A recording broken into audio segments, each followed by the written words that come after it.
So 2025 பார்த்தீங்கன்னா ஒரு action adventure படமாக எடுக்கப்பட்ட டர்புலன்ஸ் அப்படின்ற திரைப்படம் வந்து இப்போ தமிழ் டப்பிங்கோட லைன்கட் OTT ஆப்ல பார்த்தீங்கன்னா ஸ்ட்ரீம் பண்ணியிருக்காங்க. இந்த படத்தோட ரிவ்யூ பற்றி தான் இந்த வீடியோல நாம பார்க்க போறோம். ஸோ வாங்க வீடியோக்குள்ள சீக்கிரமா போயிடலாம். சரி, கதை அப்படின்னு பார்க்கும்போது இந்த படத்தோட ஸ்டார்டிங்லேயே ஒரு மேரேஜ் ஆன யங் கபிள்ஸை காமிக்கிறாங்க.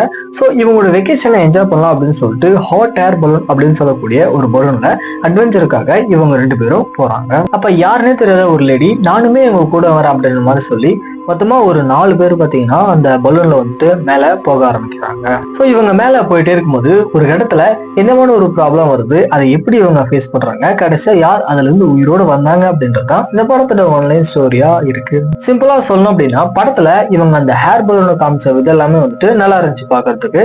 தென் அதுக்கேற்ற மாதிரியான ஒரு த்ரில்லர் பேக்ரவுண்ட் மியூசிக் எல்லாமே பாத்தீங்கன்னா நல்லாவே பண்ணிருக்காங்க. ஆனா படம் பார்க்கும்போது எந்த ஒரு கேரக்டருமே பாத்தீங்கன்னா சுத்தமா கனெக்டே ஆக மாட்டாங்குது. சோ அது இந்த படத்துடைய மைனஸ் அப்படின்னே சொல்லலாம். ஆக்டிங் வைஸ் அப்படின்னு பார்க்கும்போது சரி, படத்தை நடிச்ச எல்லாருமே ஒரு ஓகேவான பர்ஃபார்மன்ஸ் கொடுத்துருக்காங்க.